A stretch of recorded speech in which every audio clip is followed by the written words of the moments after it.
Hi friends, good morning. അപ്പം ഞാൻ ഇന്ന് എൻ്റെ വീട്ടിലേക്ക് പോവാട്ടോ. രാവിലെ തന്നെ നോക്കിയപ്പോൾ നല്ല മഴ വരുന്നുണ്ട്. നല്ല ഇരുട്ട് മൂടിയിട്ടാണ് വരുന്നത് മഴ. ഈ അവസ്ഥയിൽ ഞാൻ എങ്ങനെ പോകാമെന്ന് എനിക്കറിയില്ല. എന്തായാലും ഞാൻ ബാഗൊക്കെ പാക്ക് ചെയ്ത് വെച്ചു. അയൺ ചെയ്യാൻ നോക്കിയപ്പോൾ കറണ്ടില്ല. കറണ്ടില്ലാണ്ട് പിന്നെ ഇങ്ങനെ ലൈറ്റ് കത്തണം. ഇൻവെർട്ടർ ഉണ്ടേ. അങ്ങനെ എല്ലാം കഴിഞ്ഞ് പുറത്തിറങ്ങിയപ്പോൾ മഴ ചാറുന്നുണ്ട്. ഇപ്പം ഇത്തിരി ഇരുട്ട് കുറഞ്ഞു, പക്ഷെ മഴ ചാറുന്നുണ്ട് കേട്ടോ. തേജു ആണെങ്കിൽ ഇവിടെ ഭയങ്കര സന്തോഷത്തിലാണ് പോണേൻ്റെ. അങ്ങനെ ഞങ്ങൾ ബസ്സിലൊക്കെ കയറി തൃശ്ശൂരെത്തി. അനിയനെ ഇനിയിപ്പോൾ വിളിക്കാൻ വരും. അവൻ്റെ പറഞ്ഞ് ഞങ്ങൾ പോവാട്ടോ. പിന്നെ വീട്ടിലെത്തിയപ്പോൾ ഇതാണ് ഞങ്ങളുടെ വീട് കേട്ടോ. കണ്ടില്ലേ? ഞാൻ അടുക്കളയിലൊക്കെ പോയി നോക്കുമ്പോൾ അമ്മ അവിടെ ഒരു പണിയിലാണ്. ഞങ്ങൾ കൊണ്ടുപോകാനുള്ള ഇഡ്ഡലി, സാമ്പാർ അങ്ങനെ എന്തൊക്കെയോ ഉണ്ടാക്കുന്നുണ്ട്. പുറത്താണെങ്കിൽ മഴ ചാറുന്നുണ്ട് കേട്ടോ. ഇതാണ് ഞങ്ങളുടെ അടുക്കള ഭാഗം. കണ്ടില്ലേ? പുറത്ത് ചെറുതായിട്ട് മഴ ചാറുന്നുള്ളൂ കേട്ടോ. തേജു വന്ന വശം അവൻ്റെ സാധനങ്ങളൊക്കെ എടുത്ത് കളി തുടങ്ങി. ഇതാണ് അവസ്ഥ. വന്ന അപ്പം അവൻ്റെ സാധനങ്ങളൊക്കെ എടുത്ത് കൊട്ടി ഇവിടെ നിരത്തലാണ് പണി.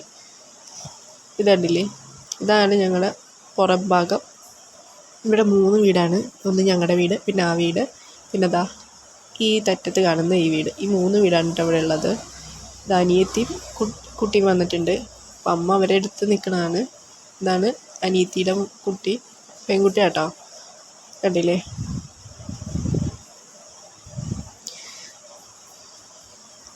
തേജ് എന്തൊക്കെയോ പറഞ്ഞ് എൻ്റെ അടുത്ത് വരുന്നുണ്ട് കേട്ടോ. പുറത്തിപ്പോൾ മഴ ഇത്തിരി കുറവുണ്ട്.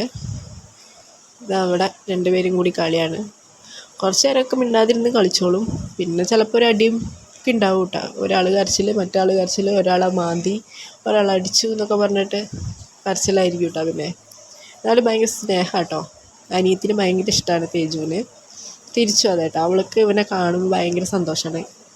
നിങ്ങളിപ്പോൾ വിചാരിക്കുന്നത് എൻ്റെ ശബ്ദത്തിന് എന്തെങ്കിലും കുഴപ്പമുണ്ടോ എന്ന്? ജലദോഷം കൊണ്ടാട്ടോ ഇങ്ങനെ ശബ്ദം, വേറെ ഒന്നുമല്ല. പിന്നെ അത്ര വലിയ നല്ല വോയിസൊന്നുമല്ല, കഷ്ടിച്ച് കൂട്ടാം, അത്ര തന്നെ. അവിടെ അമ്മ ഇഡ്ഡലിയൊക്കെ ഉണ്ടാക്കി. കണ്ടില്ലേ? നല്ല പൂ പോലെ ഇഡ്ഡലിയാണ്. കണ്ടില്ലേ? ഇഡ്ഡലി പണിയിലാണ് അമ്മ അവിടെ. ഇത് ചമ്മന്തിക്കുള്ളതാണ്.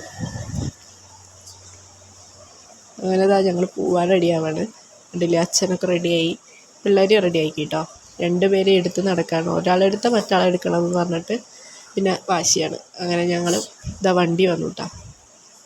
കാറിൽ ഞങ്ങൾ പോണത് ചോറ്റാനിക്കരയ്ക്കാട്ടോ ഞങ്ങൾ പോകുന്നത്. ഇന്ന് പോയിട്ട് നാളെ വരുള്ളൂ. അവിടെ റൂമൊക്കെ എടുത്ത് സ്റ്റേ ചെയ്തിട്ടാണ് വരിക.